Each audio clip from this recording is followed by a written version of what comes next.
In early 2025, Amazon sparked a major political controversy.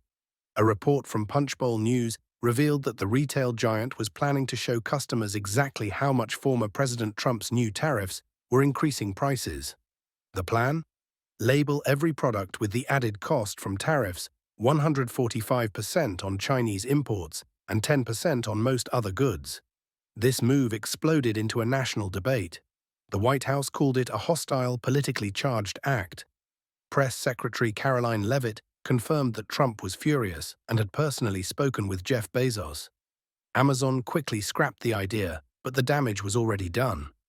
What started as a pricing transparency initiative had escalated into a full-blown political storm, revealing deeper cracks in America's trade policies. Behind the scenes, Amazon wasn't just backing down, it was making an escape plan.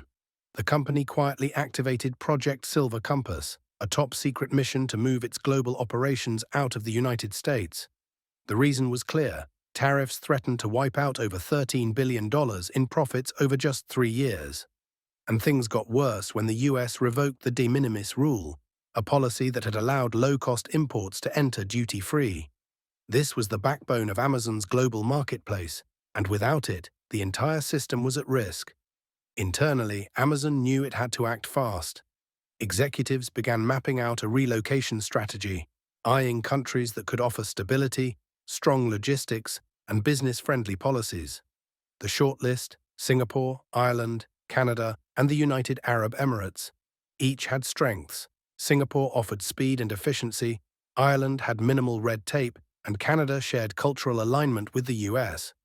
But it was the UAE that made the boldest offer: a 10-year tax break, a custom logistics hub in Dubai, a sovereign data treaty, and relocation support for 40,000 employees and their families. Negotiations started in secret, while US officials were still arguing about tariffs. Meanwhile, Amazon had already begun building its exit strategy. On May 6, 2025, the company made it official. It would relocate its global headquarters outside the US. This wasn't just a satellite office, it was the entire operation: logistics, finance, and executive leadership. The message was clear. Amazon was leaving its home turf in response to policies that threatened its future. The announcement shook Seattle. Amazon's stock dropped 5% before bouncing back as investors realized the long-term savings from operating overseas. But for the city, the fallout was brutal.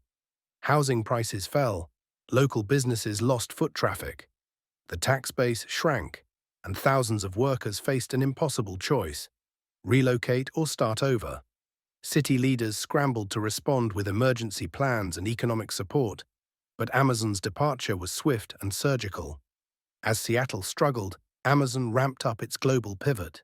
In the UAE, Amazon duplicated its cloud infrastructure in Abu Dhabi, launched automated fulfillment centers in Bahrain and Oman, and trained engineers in Gulf-specific regulations and Islamic finance.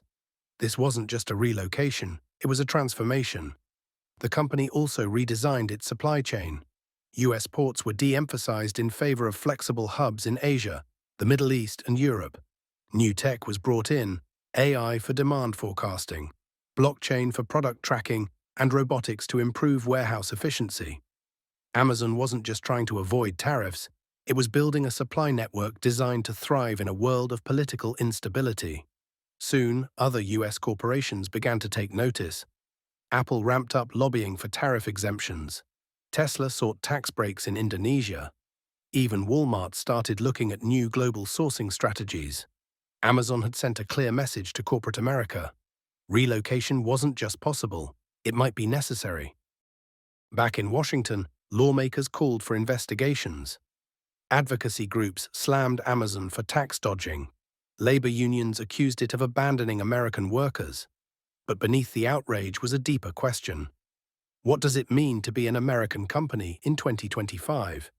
In today's global economy, where goods move faster than laws and capital ignores borders, traditional corporate identities are being redefined.